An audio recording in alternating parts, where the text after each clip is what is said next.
deuxième séance de la Cinémathèque Pathé. Donc pour la fête à Henriette, je laisse parler Marc Moquin.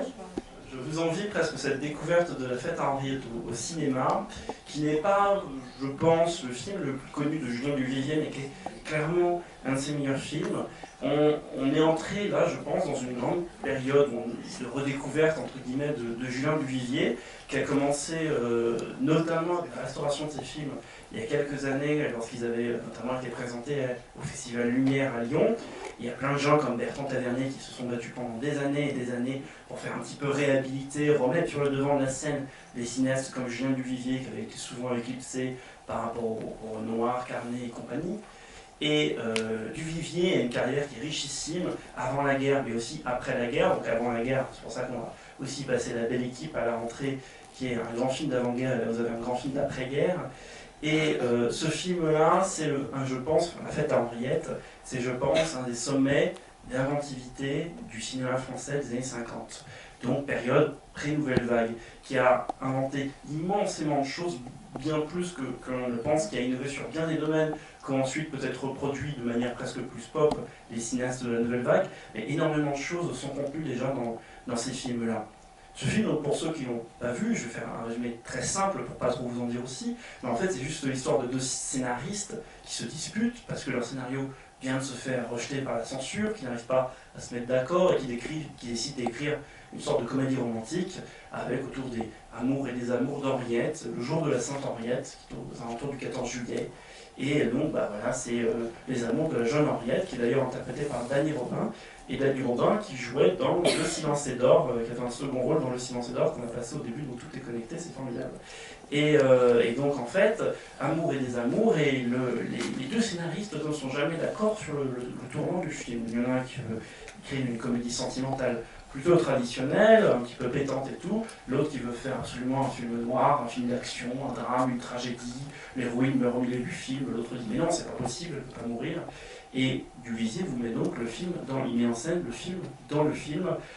Donc il y a quasiment 3, si ce n'est 4 films en un, une comédie, une romance, un film d'action, un film noir, un drame, tout ça dans le même film, qui est incroyablement brillant dans la mise en scène.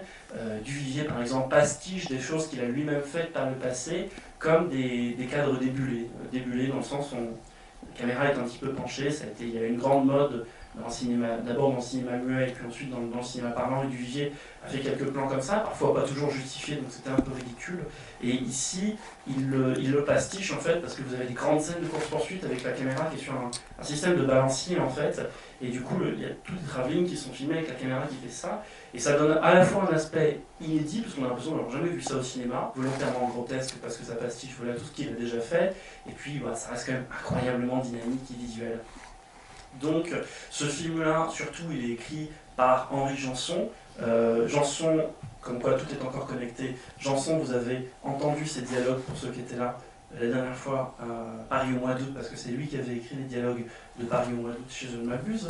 Et donc là, vous avez donc un des grands dialoguistes et aussi scénaristes français qui, lui aussi, parodie son style. Donc les personnages en font trop. Par exemple, à un moment, les parodies, évidemment, les films de l'époque, c'est très acerbe, c'est très cynique, on s'amuse. Il y a deux scénaristes qui à un moment commentent des coupures de journaux qu'ils voient. Ils disent ça ne fera jamais, ils les lisent, ils disent ça ne fera jamais un bon film. Quand les coupures en question, l'une a donné Le voleur de bicyclette et l'autre a donné Don Camillo. Mais évidemment, voilà, le film s'amuse énormément de tout ça. Et puis enfin, il y a la découverte d'un Paris des années 50, contrairement à Paris au mois d'août, là, il y a quand même pas mal de studios, mais il y a des scènes qui sont tournées dans le Paris, entre guillemets, le Paris des balles populaires du 14 juillet des années 50, ce qui donne évidemment un côté, là d'ailleurs ça se voit très bien sur la photo, vous avez tout le final, notamment du film qui se passe à Montmartre au 14 juillet, c'est quand même extrêmement sympa. Et pour la petite anecdote, il y a toute une scène qui se déroule à l'intérieur et qui du coup a un vrai côté documentaire, dans les coulisses du Gaumont Palace. Et le Gaumont Palace, pour ceux qui ne voient pas ce que c'est, alors vous voyez où est la place de Clichy. Vous voyez où est la place de Clichy, il y a un très grand Castorama, donc il y a un hôtel, donc là il y a un flunch et tout. Bon. Et avant ça, il y avait le Gaumont Palace qui était une salle de 6500 places. Et donc voilà, vous avez la mise en scène des coulisses de ce cinéma, c'est le plus grand cinéma d'Europe, la plus grande salle d'Europe. Vous avez ça qui est complètement mis en scène dans le film, donc finalement il n'y a pas meilleure métaphore et du cinéma que de faire une course-poursuite qui a lieu à l'intérieur d'un cinéma. Duvivier s'en amuse parfaitement, c'est un film que je trouve absolument modernissime, admirable, très drôle, très émouvant aussi, vous allez voir. Il s'amuse aussi du happy end, je vous dis pas pourquoi, ça vous verrez à la fin. Très bonne projection de ce film-là, j'espère qu'il vous amusera, qui vous fera redécouvrir cette modernité dont je parlais, rire, pleurer, donc voilà, très bonne séance à vous, et puis à tout à l'heure je l'espère. Bonne soirée.